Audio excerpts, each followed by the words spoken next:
Bonjour, Gilles, ici pour actualité-dvd.com. Je vous parle du coffret Blu-ray de The Strain, The Complete First Season, la série créée par Guillermo del Toro et Chuck Hogan et distribuée par 20th Century Fox et met en vedette Corey Stoll, Mia Maestro et Sean Astin.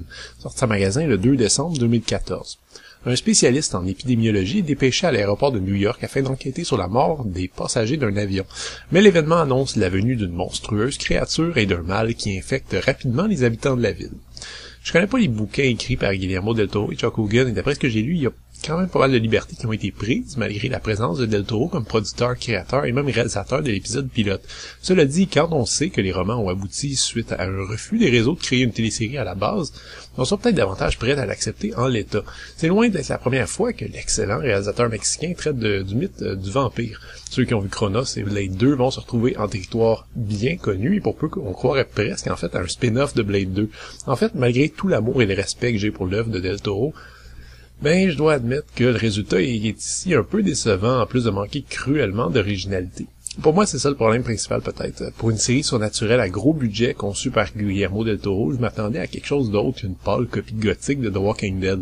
Les amateurs de genre vont même s'amuser à retrouver tous les clins d'œil, hommages ou plagiats, dépendamment de votre humeur. Ne vous étonnez pas de retrouver des pans entiers de scénarios tirés d'œuvres bien connues, comme le Dracula de Stoker ou Nosferatu de Murnau, ou d'œuvres plus obscures, comme Cauchemar d'une nuit d'été de Mario Costello, pour les petits vers qui envahissent et contaminent les gens, et L'échiquier du mal de Dan Simmons, duquel del Toro a tiré tout le parallèle entre vampirisme et combat sur des décennies qui débutent dans des camps de concentration nazis, incluant les influents personnages qui tirent les ficelles dans l'ombre au profit du mal. Bref, malgré un pilote très prometteur, on se rend vite compte qu'on a affaire à de la grosse série B poussive. Le pilote réalisé par del Toro est, cela dit, visuellement très attrayant, la photographie est vraiment belle, il y a des idées visuelles intéressantes. Mais les épisodes suivants gorgent vite la sauce. La série traite de menaces apocalyptiques, de contamination virale fulgurante, de monstres morts vivants, voraces et de vers parasites carnivores. Alors disons qu'après ça, on a un peu de difficulté à trouver intéressant les problèmes paternels du héros cliché, ses déboires de couple ou les tourments de sa collègue qui doit prendre soin de sa mère souffrant d'Alzheimer.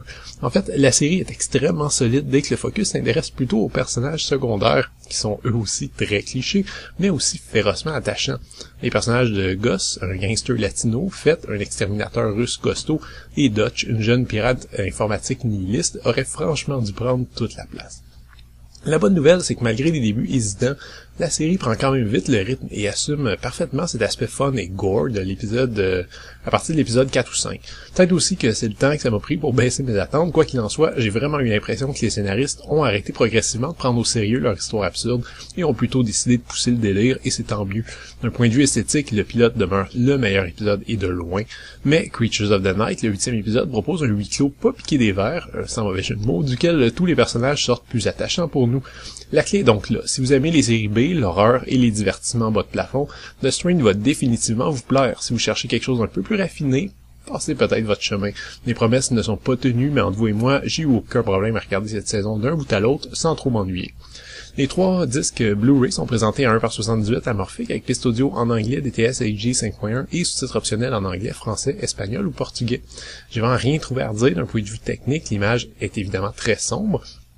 Ça, c'est un choix esthétique, mais l'image est également très précise et les effets sonores horrifiques sont quand même magnifiquement mis en valeur dans la piste audio. Je reste un peu sur ma faim par contre quant à l'interactivité de l'ensemble. On a droit en fait qu'à 3 featurettes séparées sur chacun des disques. Le premier disque propose donc une featurette sur la conception de cette série. Le second disque propose une featurette qui s'intéresse davantage au roman, avis aux amateurs, et le troisième permet à l'acteur David Bradley de nous faire un tour d'un décor important de la série.